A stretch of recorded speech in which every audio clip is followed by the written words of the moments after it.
I'm out here today checking a couple cams and making a couple mock scrapes.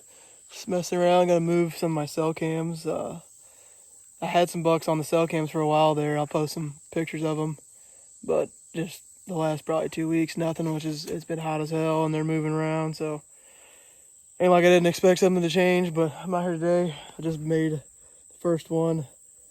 I'm gonna hang the camera over there. I gotta clean up a whole bunch of brush. Actually, this is that muddy cam I talked about the last video. It was like 60 bucks, and I think it's a Muddy Pro Cam 18. Like 60 bucks for the card and batteries, and I bought two. I ran one here at this farm and one close to my house, and the quality of the pictures are not great, but it takes the picture and gets the job done, so, you know, I'll take it. I'll post some of those pictures too so you guys can see what the camera looked like and everything.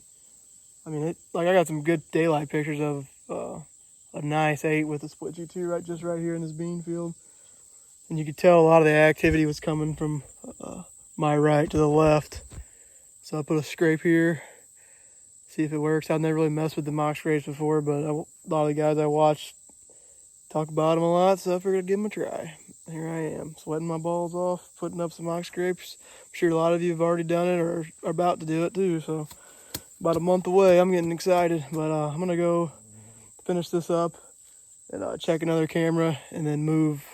I got like 4 cell cameras to move, and I got 2 other regular cameras to put up, the made by Meyer trail cameras. I talked to them guys. They're actually local to me. They're over probably only like 40 minutes away from where I live is where they're out of. And I'll post some pictures of that when I put one out by my house. And I mean, the pictures are pretty good, honestly. And the best part about it is the no glow was a huge deal for me, because I don't know what it is about this farm, but they just know the cameras are there. Some deer don't care, and other deer are like, hell no. I can try to find the video. I got a video of a giant last year. He's still here this year, and he sees the camera and just hauls ass. He's like, no, thank you. So I was hoping the no glow help a little bit with that at nighttime, but we'll see. I'll carry you guys along with me. I'll set this next one up on this little point here. There's a bunch of fresh acorns falling. I stopped on the field edge and was just walking around, and I could hear the acorns raining in here. I was like, well, I want to go in there. I come in here and there's poop everywhere, fresh poop. So put a cell camera right there. See what's shaking around in here.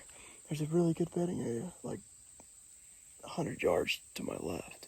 There's like this big point that goes off right in the middle of this giant ditch, and this is like a smaller point, and it's a pretty big drop off on the back side, so this would be a good place to bow hunt a deer if he wants to cut around the field edge, don't want to go out in the field, or if he's still on these acorns come deer season. I'll know because I got the cell cam.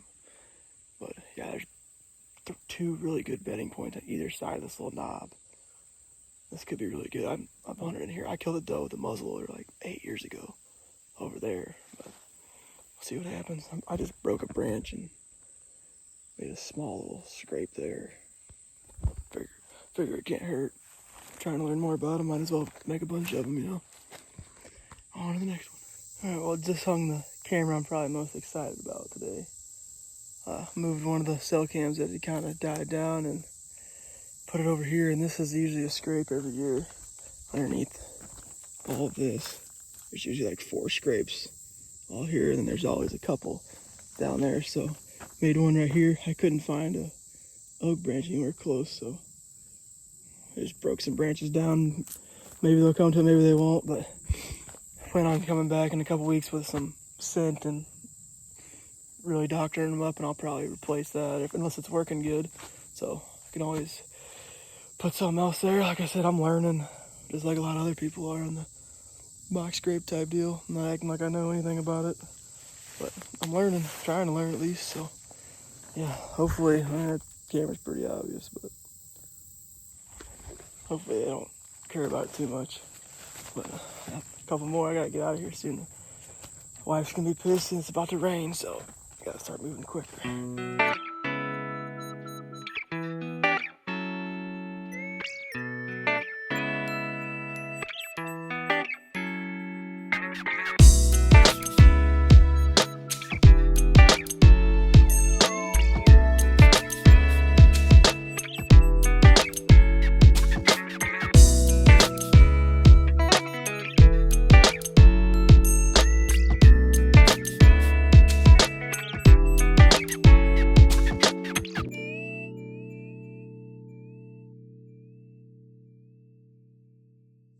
So this is probably the last one I'll move. I'm running out of time. But this is a little corner. I don't know if you guys can quite see. This is a fence line right here. And this is the corner that I've watched him jump this corner for years. And the trees were never big enough to get into. It's all just crappy trees. But that one right there, I could get up in that little one there. Not the one the camera's on, the one behind it. So I guess this will be the year I'll try it. Screw it. And then this dirt was all pretty, not super wet, but wet enough where I was able to get in here and just rake a little corner up right here. Got some cowpeas and some throw and grow that I'll put right here. If it grows, it grows. If it doesn't matter. This is just a good natural spot. So I'll put the camera there and see if there's any bucks that'll be using this. If I can get on a feeding pattern before deer season, or right at the first week of deer season. I've done it before back here, so just around the corner. So I figured I'd try that. But yeah, I gotta get out of here. It's been a rain. All right, so this is the Meyer HLD2, if I'm not mistaken. It's their cheapest model. And like I said, I ran one for just a couple weeks.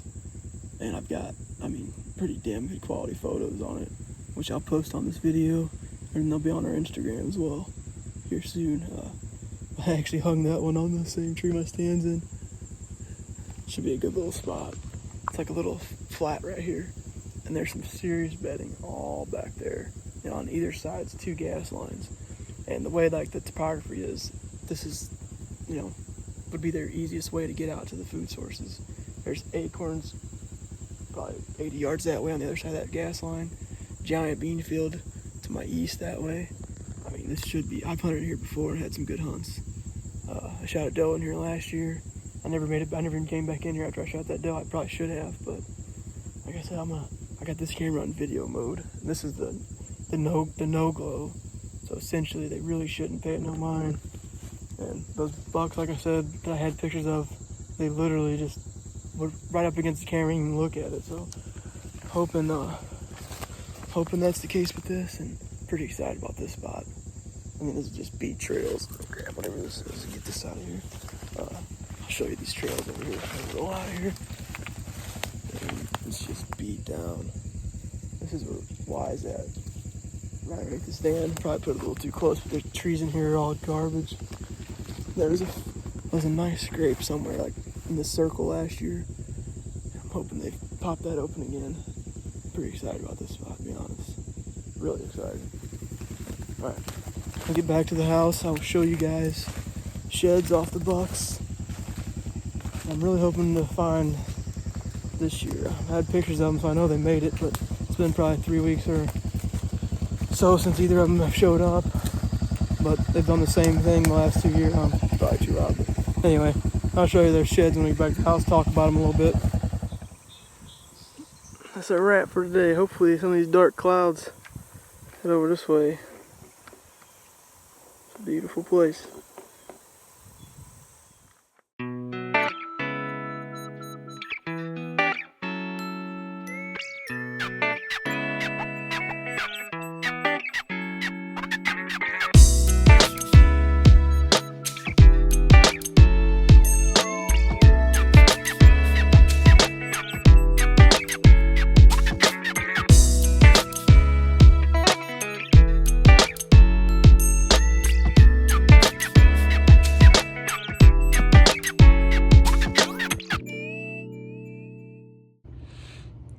Now this is the double throat patch buck.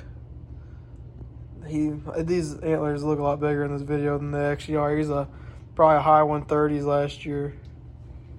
And for some reason in this video, he looks like at least a 150, but he's not.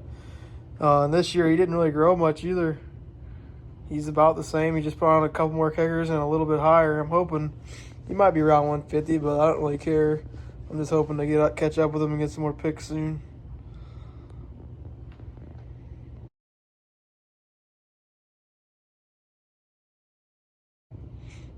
Alright, so this is the one shed. I could never find the other one. This is off the buck I called the Y10. And as you can see, it was a nice animal last year, but honestly, I don't think he grew too much this year, unfortunately. But it is what it is. Hopefully I get some more pics of him soon, but I think he's probably going to be around 150, just judging off the few pictures I got from this year.